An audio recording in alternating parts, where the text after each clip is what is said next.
Everybody. It's good to see you, and thank you for being on the live call this afternoon on Facebook. I have the awesome privilege of being able to chat with a very dear friend of mine, Pastor Paul Pearson. You can see him on the screen there, the handsome fellow to my right. I'll introduce him formally in just a couple of moments, but just wanted to welcome you to listen to what we have to say this afternoon. We'll be on for about half an hour if you have the time. If not, then you can watch the replay either on Facebook or on our YouTube channel. You can see we'll be live on Facebook. If you want to share this to your friends or share this to any group that you know, then please feel free. It will be recorded, as I've said, and it will be live on our YouTube channel also. So please listen, and I'm sure you'll be really blessed this afternoon as we talk and think about some aspects of leadership and get to know Paul a little bit more and just pull on Paul's wisdom. So it's great that you're here. As I said, my name's Keith Poole. I founded Lead UK last year, and we hosted John Maxwell at the Bethel Convention Centre in February. Lead UK exists purely to develop leaders and to, as a result of developing leaders, to transform lives and transform communities across the UK predominantly. But I travel quite a lot to Africa, so I'm sure we'll end up dabbling in Africa and to a lot of the African nations as well. So it's great to be here, Paul. I'm sure people have heard enough of me. So welcome, Paul. It's great that you're here. And Thank you. Please introduce yourself and speak to the people. Yeah, good afternoon, guys. It's fantastic to be here. My name is Paul Pearson. I'm a husband and a father to two children, Luke and Hannah, and three wonderful grandchildren. We've been in Kings Winford now for over 20 years, and most of that time we've been pastoring. We've pastored our own church in Kings Winford, and currently we're pastoring up in Dudley, a phenomenal church called Albion Street Church, which is undergoing a huge refurb to kind of bring it up to date. A little bit about my background. I'm a director of a company called Genesis Health and Safety Limited, and that provides consultancy services across a broad spectrum. I'm also involved in other companies as well, which is kind of interesting mix. I get to see loads and loads of different teams as I'm able to give them some advice. With the church, again, it's always interesting to lead churches because you get such an eclectic mix of people. But what I found is that people themselves have responded amazingly in our neck of the woods. So we're undergoing that. Obviously, in our current situation, we've had a few problems with people not being able to gather together, as I'm sure you're aware. But having said that, we were able, through the medium of the internet, Facebook and phones, to connect with each other. So I spent a number of years also on the mission field, and going to exotic places like Eastern Siberia, Brazil, and South Africa, and Eastern Europe. Fabulous, Paul. Thank you. Yeah, look, as I said just a few moments ago, Paul and I have been friends for 15, 16 years. We've walked together, families, and it's been an interesting few years. Paul has been there as a very, very dear friend to myself and my wife. So we really do appreciate the friendship we have with Paul and his wife, Jane, who is really the one who's in charge. Paul just thinks he's in charge, but Jane really is in charge. Just, if you don't mind starting to kick off, Paul, I want to just pick your brains because your congregation is a little bit older than some congregations, and yet you've had an interesting journey with the lockdown, I think. You've probably gone against what some people's perception would be of old people or the elderly people. So how as a church and as a leader, how have you dealt with doing church but not being in a building with the people you have? That's a great question, Keith. when it first started, I think the phrase "I'm a dinosaur" when IT comes into play would probably fit me. I wasn't into social media or anything like that. So yeah, you could class me as a bit of a dinosaur. And then I have people in the congregation who are a little older, and we kind of stumbled our way through. We tried a couple of videos on YouTube, and we kind of recorded those, and they went through, and then we discovered the Zoom link, and we tried it, and I have to say, it's been quite a revelation, really, of what technology can do. And I'm always asking for help because I'm pressing buttons and stuff's not happening. So, and you've got to just enjoy the journey, haven't you? Yeah. And sometimes as a leader, people want to see your vulnerability in these areas. We've not been super slick, we haven't had fantastic backdrops. It's just been our own homes. But we've got quite an aging congregation, and what really thrills me the most is we've got some 90-year-olds, and they're on the Zoom, and they're sitting there, and then they're texting, they're on the WhatsApps, and wow, it's just been a real revelation. I've actually had quite a shift in my thinking, and I think as a leader, we never ought to think that we know it all, and so I've had a shift in my thinking, and what it's done for me is almost liberated me from the negative side of social media to actually see what the positive side is.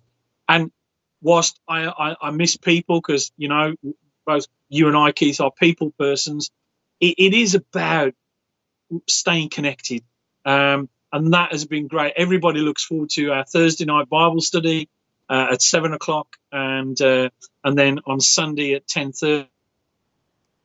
And people are consistent. The numbers have been really, really consistent. So I was a bit apprehensive, but do you know what? Absolutely fantastic. And it's something that will carry on when we're back in the church, because I think it's an opportunity to reach people that otherwise in today's society wouldn't come. Oh, that was going to be my next question for you. Obviously they're speaking about lockdown. He's obviously been phased out, and I've heard of certain petitions from people saying that churches now need to open. So when lockdown is over, as a church, are you going to just forsake social media, or are you just going to forsake the church building? What's the plan? How are you going to? What are your thoughts? Yeah, my thoughts is that we embrace the technology. We use the technology to display the goodness of God as far and wide as we possibly can. One of the interesting things that we had very early on was people connecting to the Facebook page who we don't even know, saying that they like what had happened, they like the ministry, that they like what was going on, and when people kind of are in that place, they're actually seeing something for the first time. So why would you stop that? I can't see the real rationale behind that. Not forsaking the building, because maybe I'm kind of a stalwart here, but I love to gather together with people. There's nothing better than us rejoicing and worshiping God, in a central place, enjoying one another. And I've told our church, and I better be careful here, but here's an invite to anybody who wants to come to our church when we open. That service is going to be phenomenal. That first service back, we're already kind of planning that. I've told everybody not to cook the Sunday lunch. We're going to provide it all, and whatever we're going to do, we're just going to have a brilliant time of rejoicing in the Lord, thanking Him for His goodness, and then communicating that to as many platforms as we can.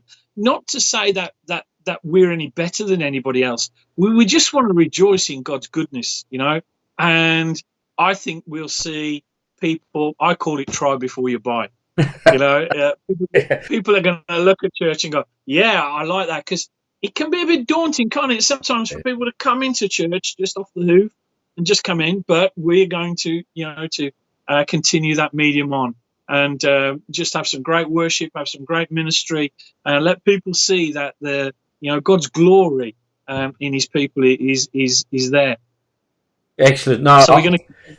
no, I was to say, you mentioned before there's a like you're doing a refurb on the building, so you're doing some work on the physical building, but you're also working with the people, so you're doing work on people building as well as the building, if that makes sense.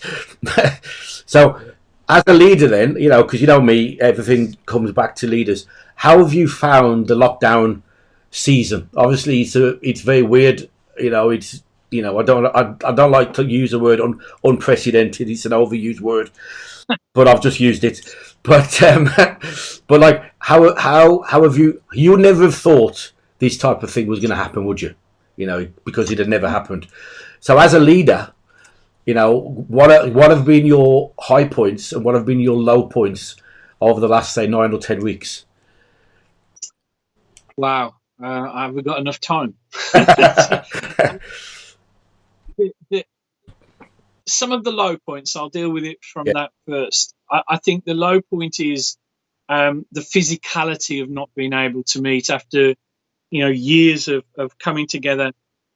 But on the flip side of that, it also then gives you, for me as a leader, the appreciation that when we do gather together, yeah, it's going to become a lot richer. It's going to become a lot richer.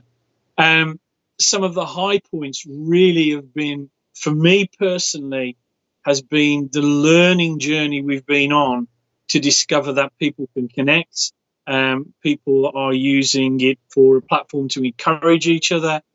We set up a WhatsApp group for the church, and every day it's flooded with people just encouraging, and people actually starting to live out their Christianity in a different kind of way. Because as a leader, you get nothing better than when people are actually doing what the Word of God says, and I think that has been a massive highlight for me.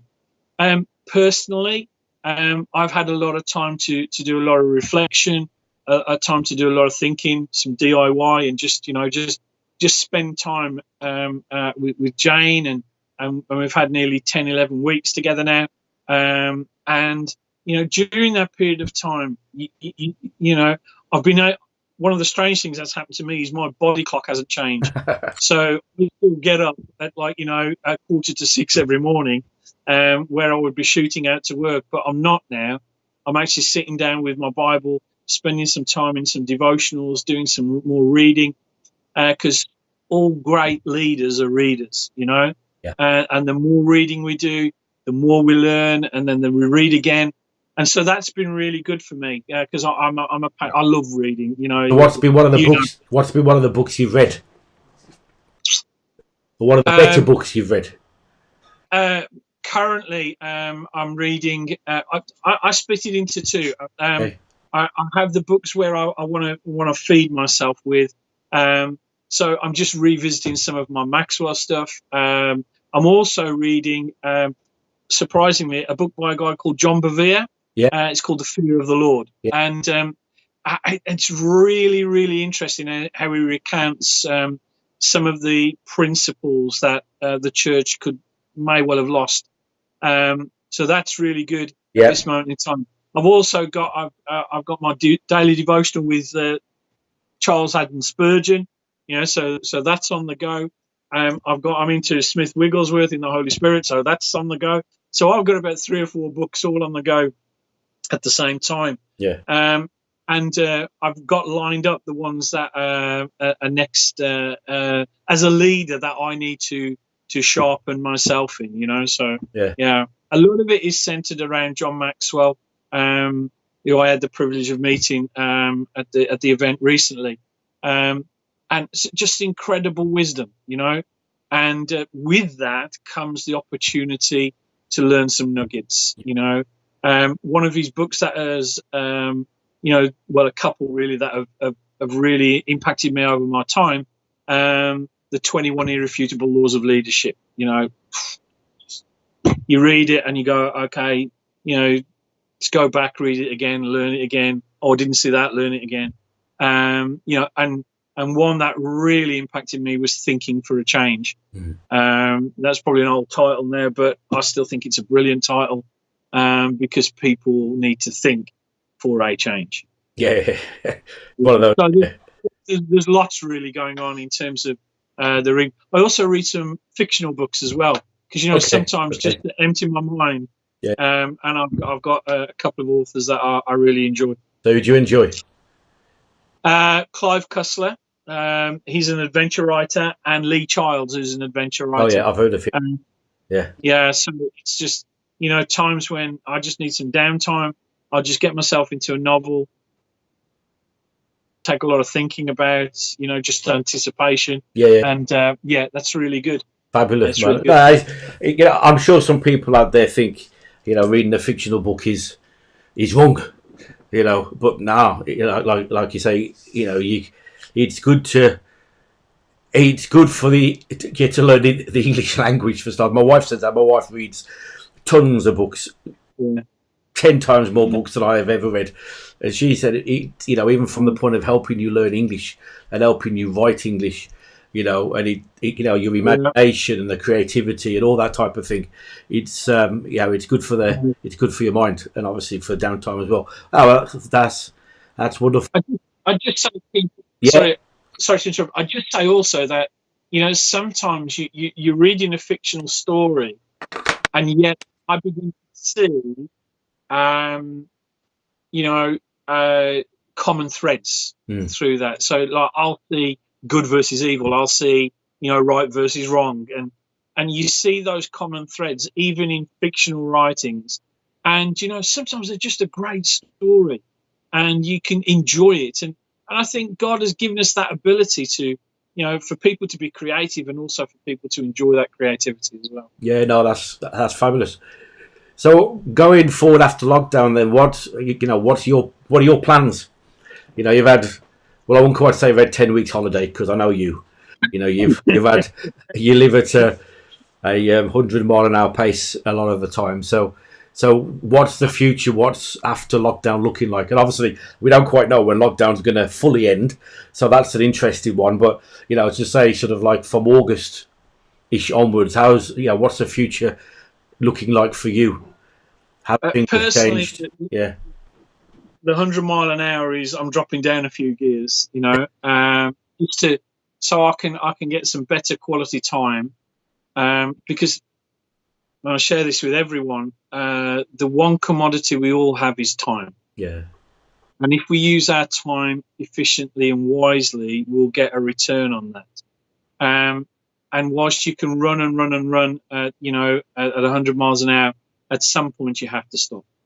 And me personally, I came to a decision recently, and which together with Jane, and just to scale back on that, just let a few plates crash, and then yeah, worry about the ones that are going. In terms of what does exiting lockdown look like, I see the church already growing. We're seeing people come to know the Lord through the build process, which is really good.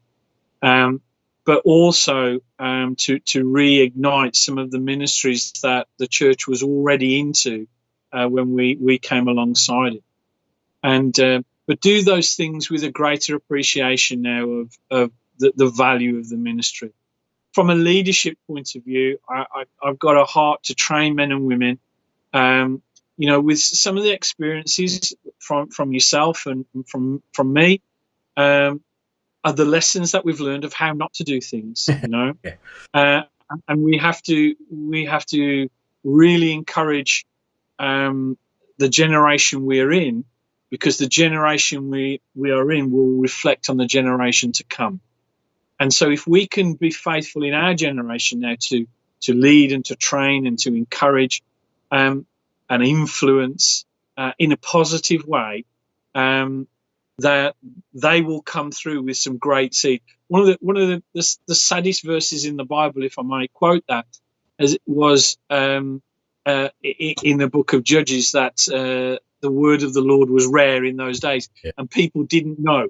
They didn't know what their forefathers had gone through. And when there's a generational gap, we pay the price for that, and then we have to start all over again.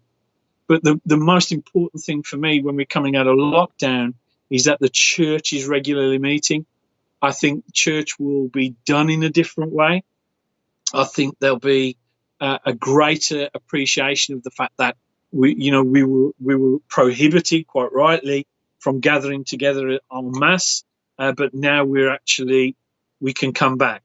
Let's not take that for granted, and so we've had something precious, and we've got something precious to go to.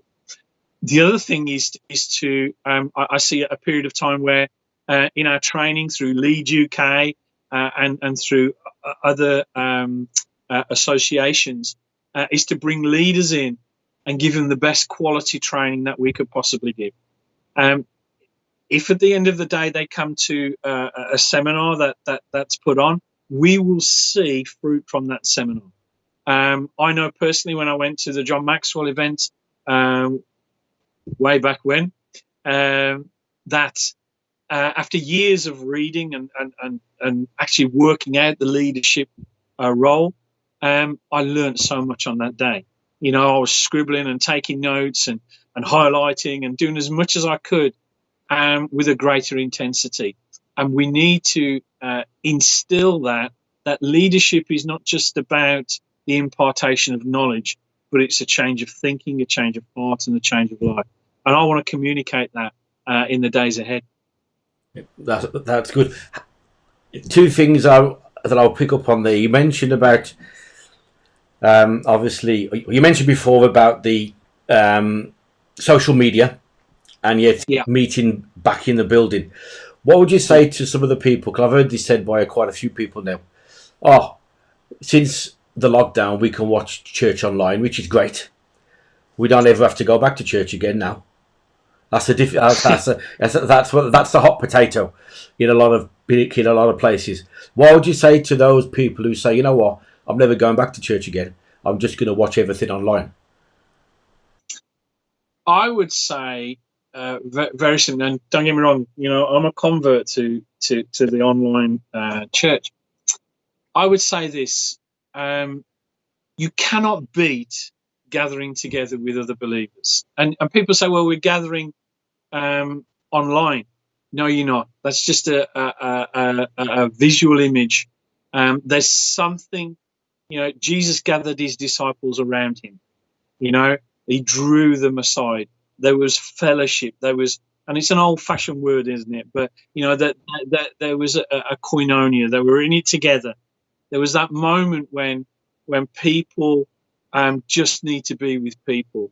I mean, that's the one thing that I've missed is whilst the Zoom is great and all these other things are great, the very fact that I can sit opposite somebody or by the side of somebody and just, God just gives us that sense of being able to touch them and just to maybe lay hands on them and pray for them and whatever it is.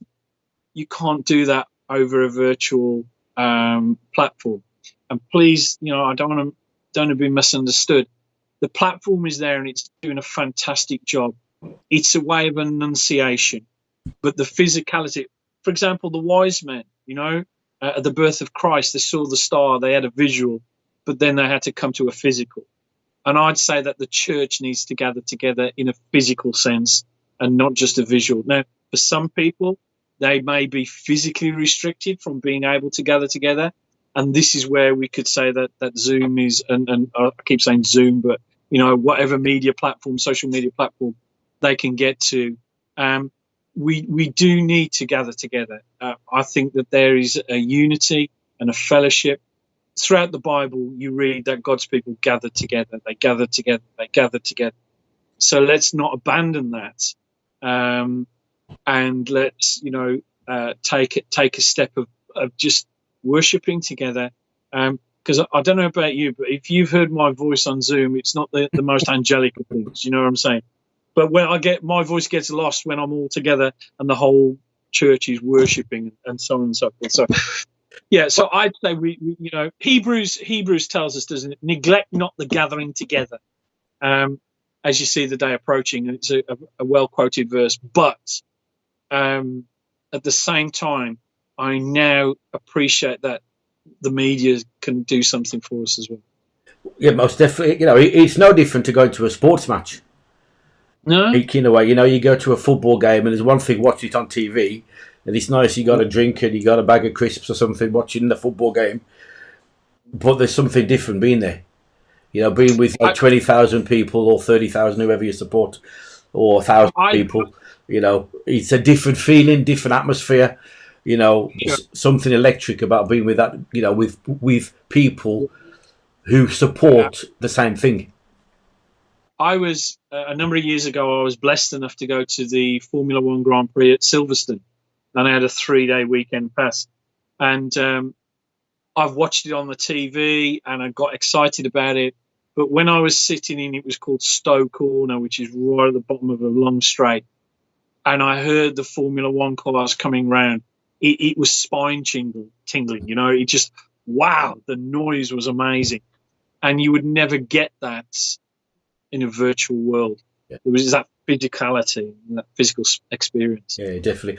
I fully like you. I understand the use of social media and virtual online, this, that, and the other, which is essential, and that shouldn't be lost really.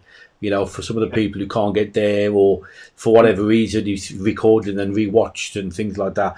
All that is a great thing. But like you say, nothing can replace being in the room with other people. I don't think. So it's Absolutely. it's an important thing. Excellent. So just again to pick up one of the things you said, and we'll draw this here to a close in a couple of minutes. You mentioned about some of the training that you were talking about. Doing some leadership training, and like one of the one of the benefits of Paul and his team and that coming to the event on the 1st of Feb.